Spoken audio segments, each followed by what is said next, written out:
Hello, English learners, and welcome back to English Podcast Rise.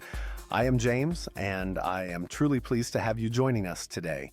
As you know, real conversations are one of the most powerful methods to build your fluency, comprehension, and confidence in English.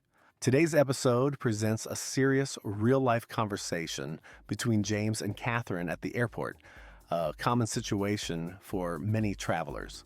Please focus on listening first to catch the pronunciation, sentence patterns, and expressions. Then play it again and repeat the sentences aloud. This method will help you speak more clearly and naturally over time. Let's dive into today's conversation. Good afternoon. Excuse me, is this seat next to you available? I've been searching for a quiet spot to wait for my flight. Good afternoon. No, it is not taken. Please, feel free to sit down if you would like. Thank you very much. It is quite difficult to find an unoccupied seat, especially during peak travel hours like this. You are right. Airports tend to become very crowded at this time of the day, particularly with so many international flights departing close together. Exactly. It feels as if the entire world is traveling today. By the way, my name is James. I am flying out for work this afternoon. It is a pleasure to meet you, James. I am Catherine.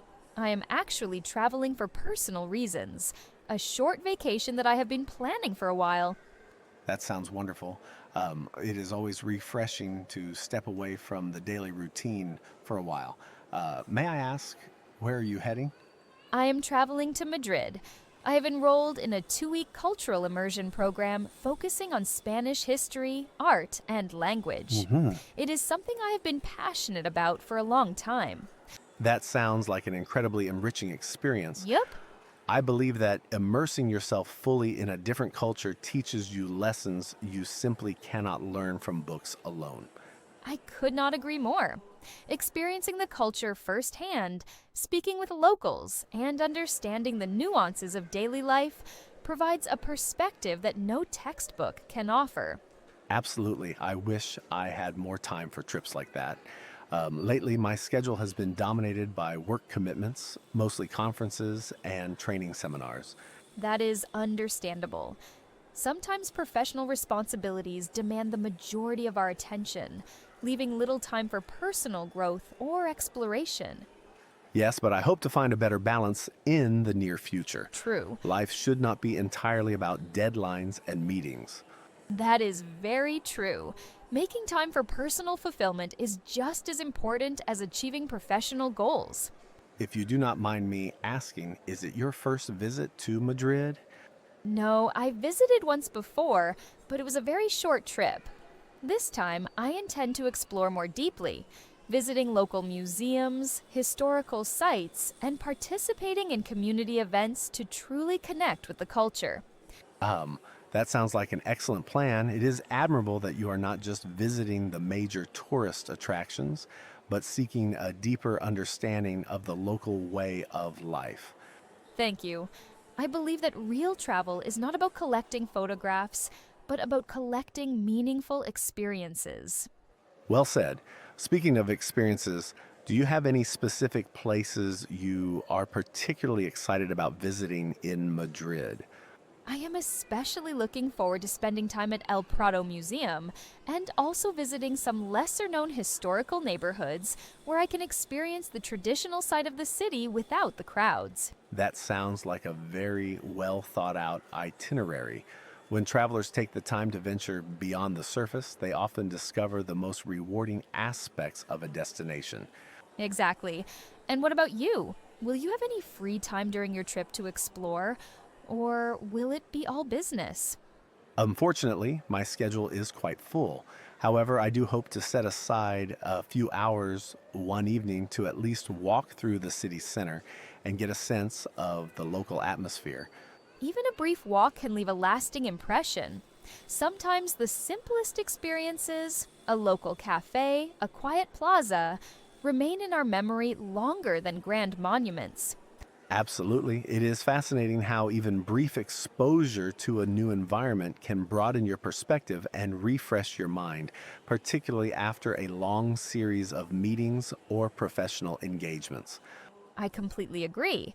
Travel, even if it is limited to a few hours during a business trip, can teach us adaptability and openness, True. qualities that are valuable both professionally and personally. That is true. Speaking of travel, have you ever encountered challenges during international trips, especially related to airports or flights? Yes, several times actually.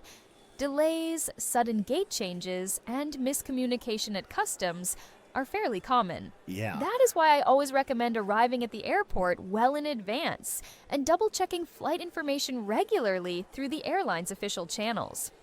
Good advice.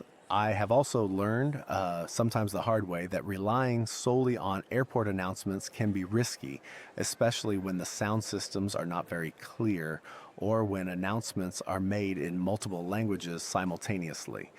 Exactly. It is essential to stay proactive. Monitor updates on your phone, approach the information desk if necessary, and always keep an eye on the departure boards. Do you usually travel with only carry on luggage or do you prefer to check in your bags? Whenever possible, I prefer traveling with just a carry on bag. It saves considerable time upon arrival and reduces the risk of losing important belongings. However, for longer trips, checking in one's suitcase becomes unavoidable, particularly if you need to pack formal attire or seasonal clothing. That makes perfect sense. Managing luggage efficiently definitely reduces stress during travel, especially during layovers or tight connections. Another point I've learned over time is the importance of preparing essentials in your carry on. Things like medication, a change of clothes, important documents, and basic toiletries, just in case your checked luggage gets delayed. That is excellent advice. I have experienced delayed luggage once, and it taught me never to underestimate the value of being prepared for unexpected situations during travel. Exactly. Traveling teaches patience, flexibility, and strategic planning, which are skills that extend far beyond airports and flights. It seems that traveling, when approached thoughtfully, is as much an educational experience as it is a logistical challenge. Absolutely. Every journey, whether short or long, has the potential to teach us something new about others, about the world, and often about ourselves. Speaking of journeys, it appears that my boarding group will be called shortly. I should probably start making my way to the gate. Of course, it was truly a pleasure having this conversation with you, James. I wish you a smooth flight and a successful business trip. Thank you very much, Catherine, and I sincerely hope that your time in Madrid will be both enjoyable and deeply rewarding. Thank you. Safe travels, and I hope our paths cross again someday, perhaps under less time pressured circumstances. I would look forward to that. Take care, and all the best. And that concludes today's conversation here at English Podcast Rise. In this dialogue, we focused on practical travel advice, serious real life expressions, and formal yet natural English that you can apply in real situations, particularly when traveling internationally. I encourage you to listen again carefully and repeat sentences aloud to practice pronunciation, rhythm, and formal conversational patterns. If you found value in today's episode, please subscribe and tell us in the comments what is the most important travel tip you have learned from experience.